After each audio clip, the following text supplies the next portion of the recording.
What if the people you love don't really love you, only the version of you that benefits them? What if loyalty is just a transaction, and morality a story we tell to feel safe? Because in the real world, the one Machiavelli saw clearly, the kind are used, the honest are outplayed, and the naive are the first to fall. He didn't write for the innocent. He wrote for those who wanted to see, those tired of being deceived, not by others, but by their own expectations. His words sound ruthless, but they're not about cruelty. They're about clarity. Because the moment you stop seeing people as you wish they were and start seeing them as they are, you stop being the victim of the world and start becoming its observer. There comes a moment in everyone's life when you realize that people don't really see you. They see the function you serve in their world, the comfort you provide, the validation you offer, the status you bring. And as long as that function continues, you're loved, respected, even celebrated. But the moment it stops, the affection dissolves, and all that warmth turns into indifference so quickly that it almost feels like an illusion. Machiavelli didn't invent this idea. He just had the courage to say it out loud. He said that humans are ungrateful, fickle, liars, and deceivers. Most people hear that and recoil, as if he were spitting poison. But he wasn't being cruel. He was being precise. He simply refused to mistake appearances for essence. He saw what most of us refuse to see, that loyalty, honesty, and gratitude are not fixed traits. They are conditional behaviors. They exist only as long as they are convenient. And this is the part that stings, because deep down, we all want to believe in the permanence of affection. We want to think that being good, being kind, being generous will protect us from betrayal. That if our intentions are pure, others will recognize them and reciprocate. But life doesn't work that way. People do not love what is good. They love what is useful. And when usefulness ends, their goodness ends with it. You see this everywhere. The friend who adores you when you're supportive but grows distant when you're struggling. The colleague who praises your skill until it threatens their position. The lover who promises eternity but disappears when the energy stops feeding their ego.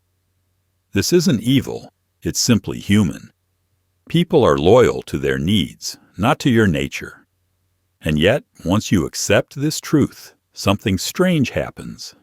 The world stops feeling cruel. It starts feeling clear. You stop expecting loyalty where there's only convenience. You stop mistaking politeness for friendship. You stop calling dependency love. Because you finally understand that most relationships aren't built on character. They're built on context. When the context changes, the character changes too. That's why Machiavelli's wisdom isn't cynicism. It's emotional liberation. He's not telling you to distrust everyone. He's telling you to stop expecting permanence from impermanent beings. When you depend on others' virtue to protect you, you hand them the keys to your peace. But when you depend on structure, on mutual benefit, aligned interest, shared incentive, then you create stability without illusion. You no longer rely on people's goodness to keep them good to you. You create conditions that make it in their interest to remain so. This is what it means to be power smart. Not manipulative, not cruel, just aware. To know that love is not a promise, it's a pattern of exchange. To know that trust isn't blind faith, it's strategic alignment. When you see the world this way, you stop getting shocked by human behavior. You stop asking, how could they do this? Because you already know the answer. They acted according to their interest, as you often do too. That's the quiet humility inside Machiavellian realism, the recognition that you are not above the same nature you criticize in others. You too are kind when it's easy, patient when it's safe, loyal when it benefits you. We are all driven by the invisible gravity of self-preservation. Some just hide it behind prettier words. When you stop judging this truth and start seeing it, You evolve from emotional victimhood to emotional intelligence. You stop trying to make people better. You learn how to meet them as they are, not as you wish them to be. This clarity doesn't kill empathy, it refines it. Because when you stop demanding perfection, you begin to understand fragility. You realize that people's selfishness is often fear in disguise. Their lies are defenses.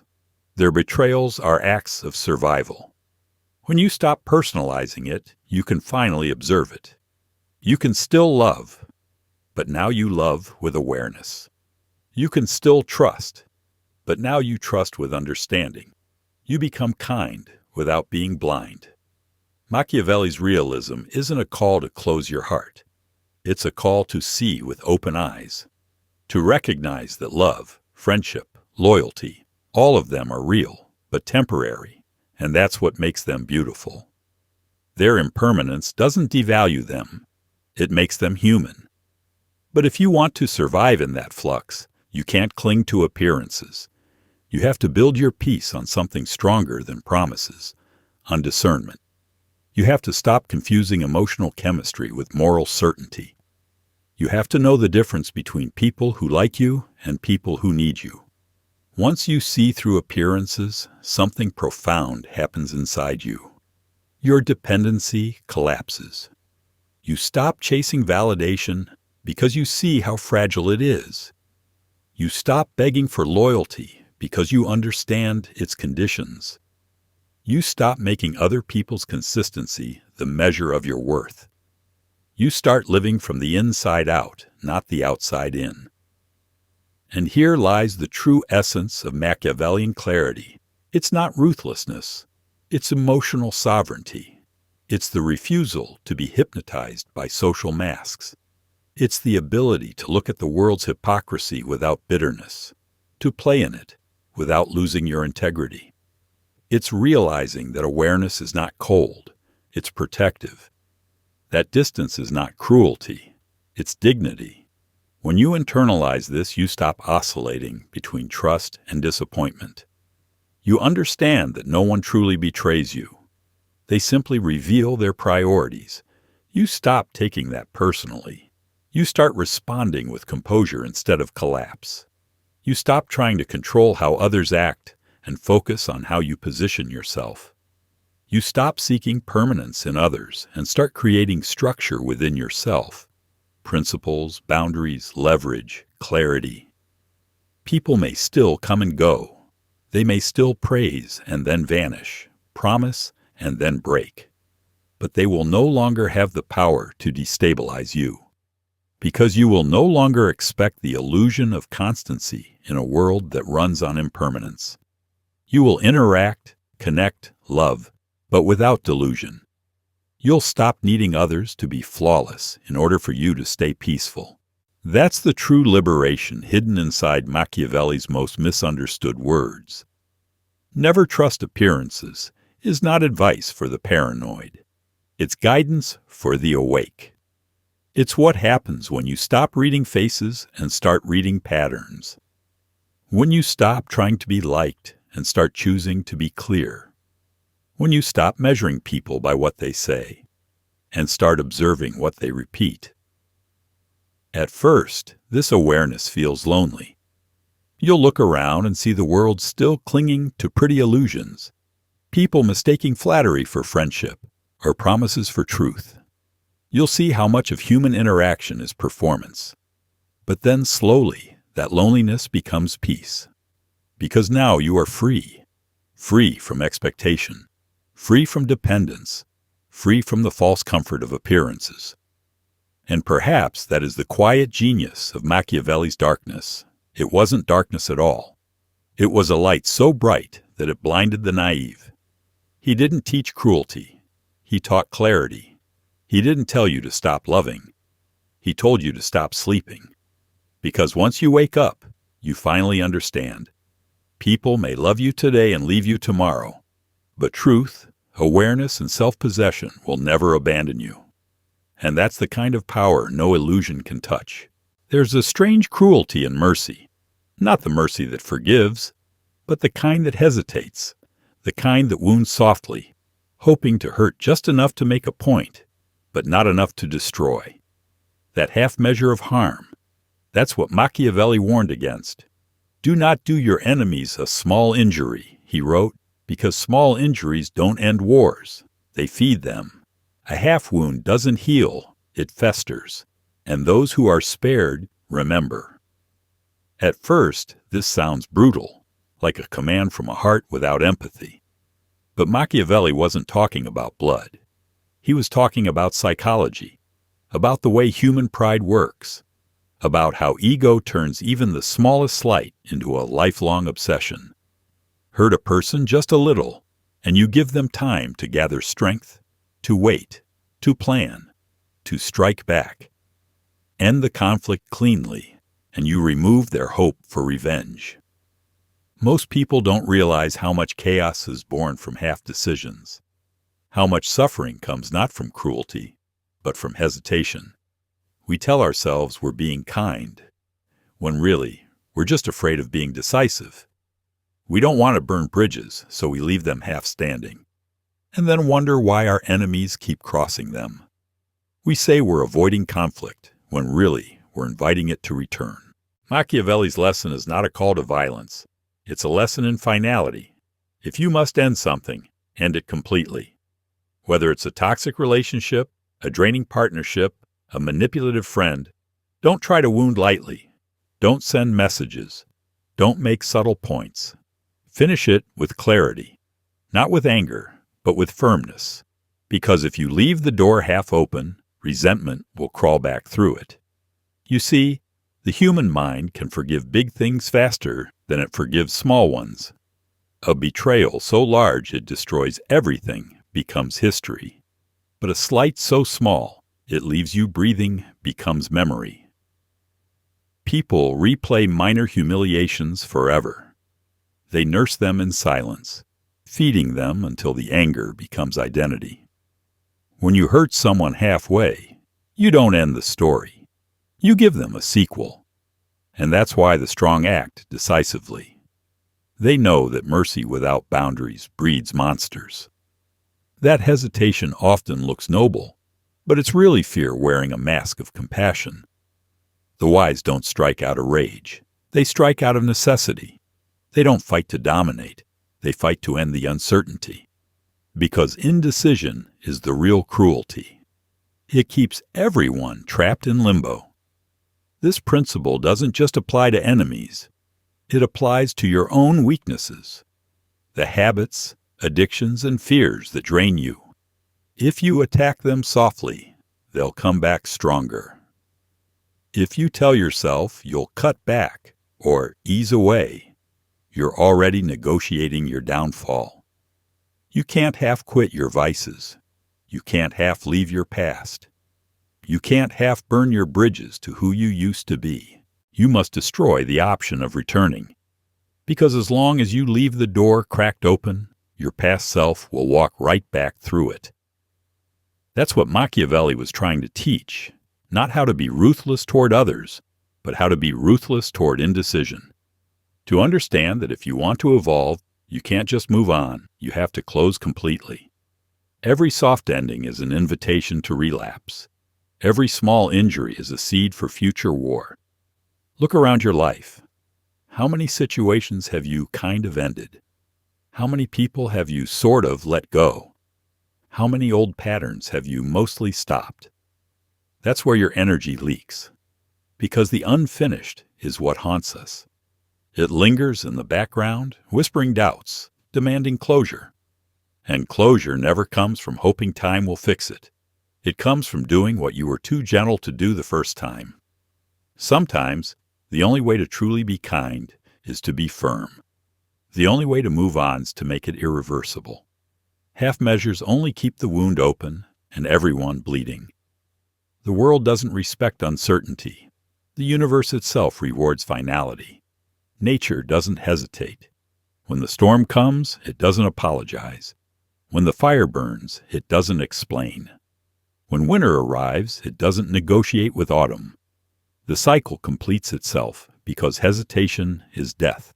And humans, for all our sophistication, are not exempt from that law. We think being decisive is harsh, but look closer. Hesitation hurts more people than clarity ever will. Think of all the relationships destroyed slowly because someone didn't have the courage to end them cleanly.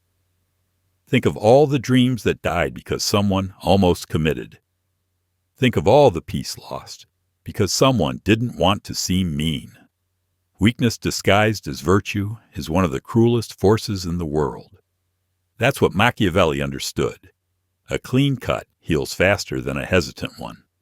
When you decide fully, you create silence. When you hesitate, you create noise. And in that noise, guilt, resentment, manipulation, everything rots. So the next time you find yourself afraid to take a hard stance, remember this. Mercy is sacred only when it's backed by strength. When mercy comes from fear, it's corruption. When kindness is given without clarity, it becomes chaos. You can forgive someone without giving them access again. You can walk away without apologizing for protecting your peace. You can end something without being cruel, simply by being complete. And if you must confront your own inner enemies, your fears, your habits, your excuses, then don't injure them lightly. Don't make small symbolic sacrifices. Don't promise yourself you'll try. Destroy the option of not doing it. Tear the bridge between who you were and who you need to be. Leave no path for weakness to return. That's how the strong stay free, not by fighting endlessly, but by finishing things. So when Machiavelli said, "Do not do your enemies a small injury," he wasn't glorifying violence. He was exposing a truth about human psychology. Unfinished endings become future wars. A small injury is not mercy. It's postponement.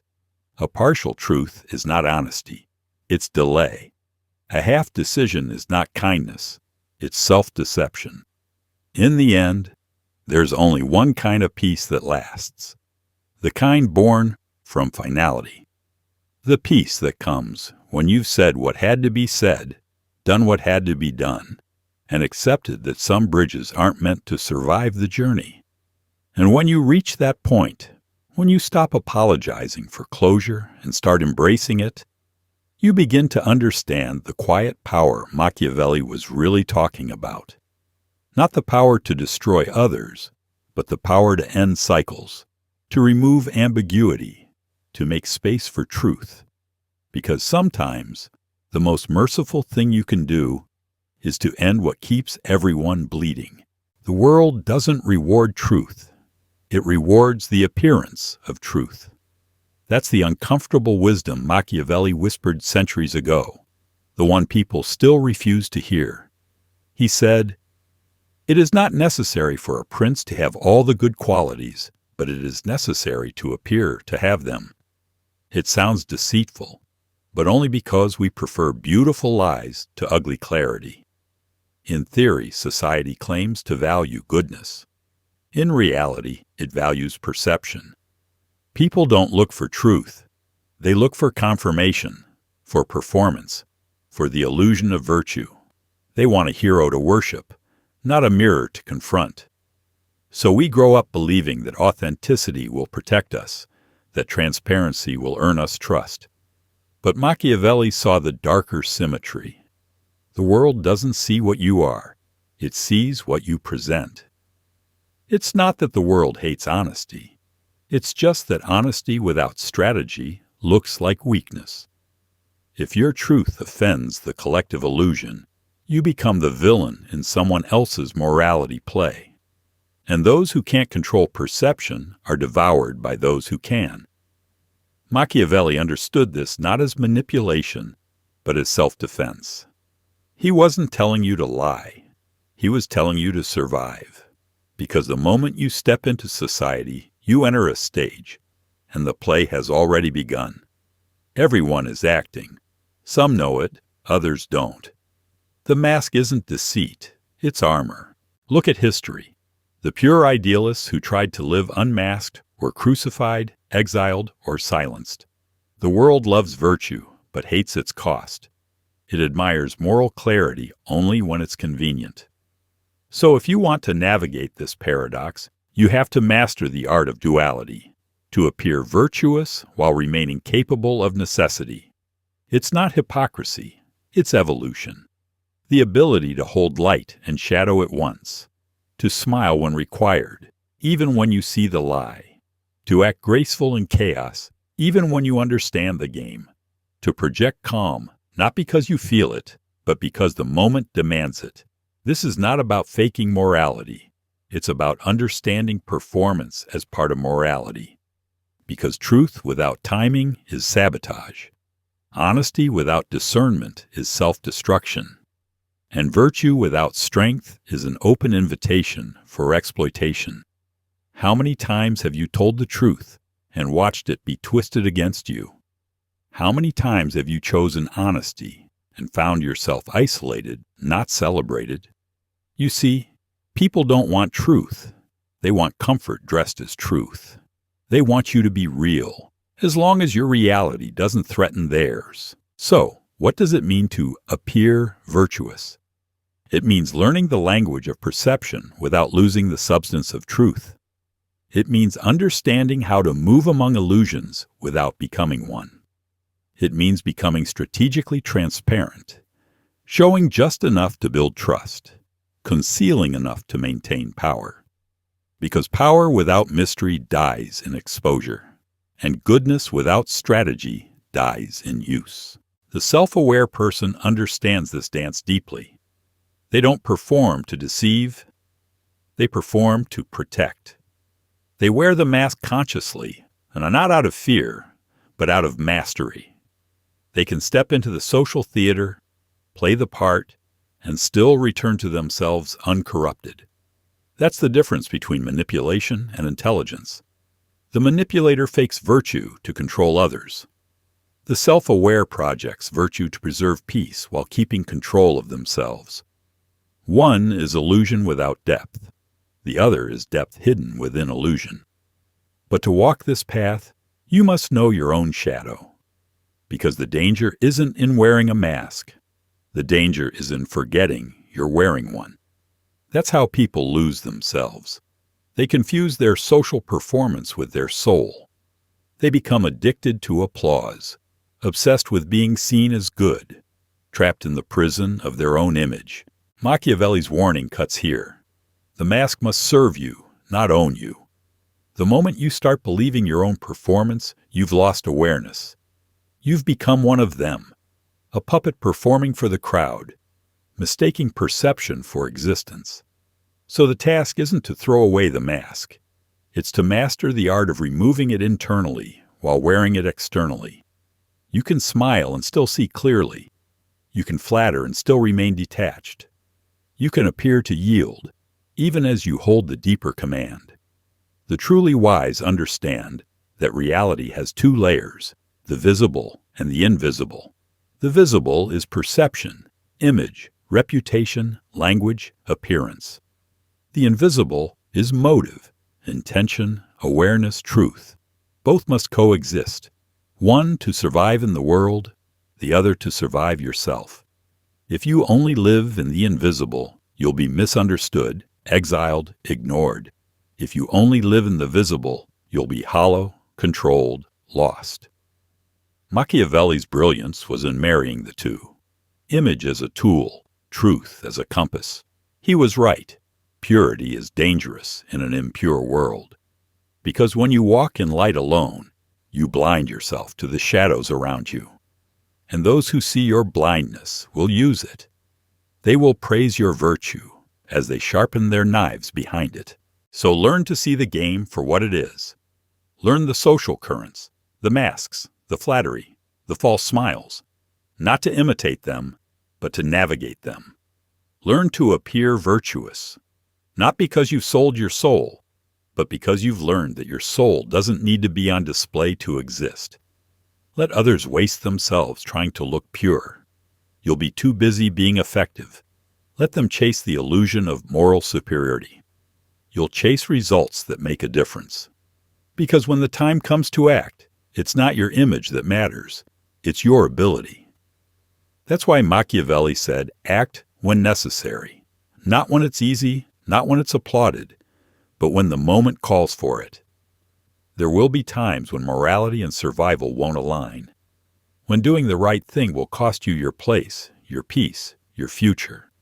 And in that moment, the self-aware must choose, cling to image or serve truth. Real integrity isn't about looking good. It's about doing what must be done, even when no one claps.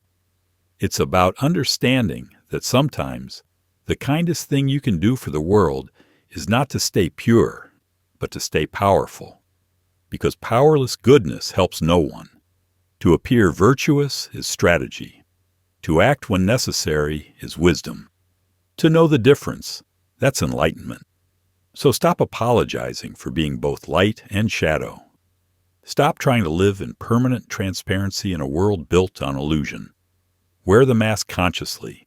Hold your truth quietly. Act with precision. And when the time comes, let the mask fall only for those who have earned your nakedness. That's what it means to live with awareness in a deceptive world. To appear calm, but never asleep. To appear kind, but never naive. To appear moral, but never bound. And when the world calls you manipulative, remember, they're only calling you awake. There's a silent war inside every human being between the part that wants to understand and the part that wants to conquer, between thought and instinct, between cunning and courage. Machiavelli, with the precision of a surgeon, gave that conflict its eternal metaphor, the fox and the lion. He said a ruler, and by extension any awakened individual, must learn to be both. Because the lion, strong and fearless, can frighten wolves, but cannot see the traps. And the fox, clever and observant, can detect traps, but cannot scare wolves. Power without intelligence becomes predictable. Intelligence without power becomes irrelevant. And so the lesson is this. You cannot survive in this world as only one thing. You must evolve into a creature of dual awareness. Most people choose one side of themselves and live there forever.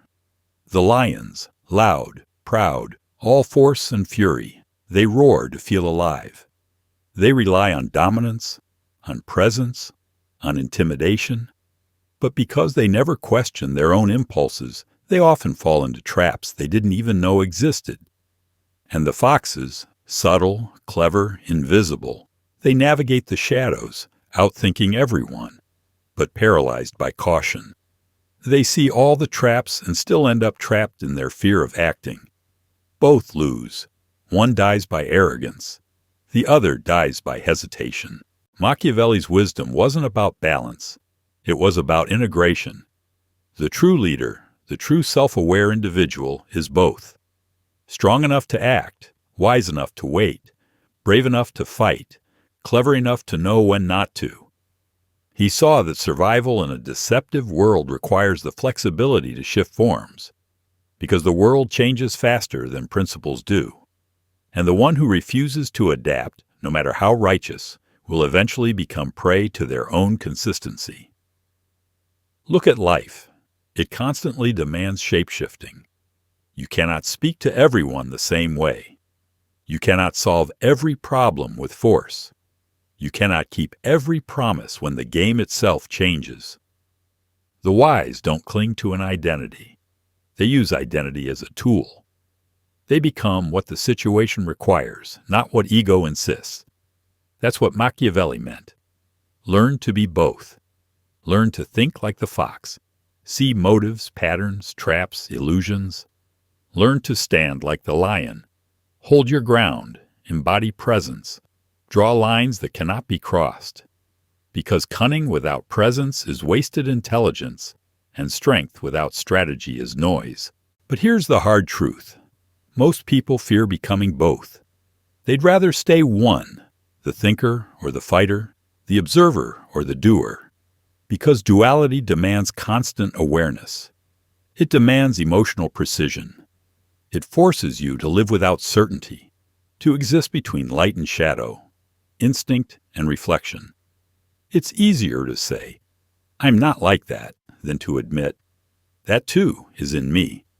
It's easier to judge the manipulator than to recognize your own capacity for manipulation. But the wise don't repress their darkness. They educate it. They integrate it. They turn what could destroy them into what protects them. That's what being both the fox and the lion means. It's the mastery of contradiction. The fox sees everything, but says little. The lion says little, but everything he says matters. The fox predicts danger. The lion acts before it grows. Together, they form a whole human being, cunning without cowardice, strength without stupidity. If you've ever felt torn between your sensitivity and your assertiveness, that's the battlefield where this transformation happens. You are both, the one who sees through illusions and the one who can shatter them when necessary. But to embody both, you must first stop judging either. Stop believing that kindness means weakness. Stop believing that cunning means evil. Stop believing that force means cruelty. Stop believing that silence means surrender. The world will shame you for whatever it fears. It will call your intelligence cold, your boundaries ego, your silence arrogance, your decisiveness ruthlessness. But those words come from the mouths of people who need you to stay tame, predictable, safe, and soft. If you want to walk the path Machiavelli described, you must outgrow that need. You must accept that sometimes you'll be misunderstood, that sometimes your silence will look cruel, your calm will look manipulative, your distance will look arrogant. Let it. Because the fox doesn't explain its silence, and the lion doesn't apologize for its roar. You will reach a point in life where you must decide, do I want to be liked, or do I want to be effective? If you choose effectiveness, you'll learn the art of duality. You'll know when to disappear and when to dominate. You'll speak softly, not because you're timid, but because you no longer need to prove power. You'll act fiercely, not because you crave control, but because you finally understand where mercy ends and chaos begins. And here's the paradox. Once you learn to be both, you stop performing either. You no longer try to seem strong. You simply are. You no longer try to seem clever. You simply see. Your power becomes quiet. Your strategy becomes natural. Because you've transcended the polarity, you've become whole. Machiavelli wasn't teaching cruelty. He was teaching integration. He was saying, the world is full of traps. Don't just roar at them, outthink them. The world is full of wolves. Don't just outthink them, frighten them when needed. His fox and lion were not animals of war, but symbols of consciousness, the two forces every evolved mind must reconcile. And maybe that's the deepest layer of this teaching. You cannot become powerful until you've made peace with your shadow. You cannot be cunning until you've accepted that your mind is capable of deceit. You cannot be strong until you've acknowledged the part of you that wants to dominate. And once you know those parts, once you stop fearing them, you can guide them. The fox in you will keep you safe. The lion in you will keep you respected. Together, they make you untouchable. Not because you're ruthless, but because you're real. So learn the rhythm of both. Move like the fox, quietly, with eyes open. Stand like the lion, tall, unbending, unafraid. Be gentle with those who deserve gentleness. Be fire to those who mistake it for weakness. Because in a world that thrives on deception and force, the one who can master both intelligence and presence doesn't just survive, they rule silently. And perhaps that's what Machiavelli meant all along. Power isn't about conquering others. It's about conquering your own fragmentation, until the fox and the lion inside you move as one.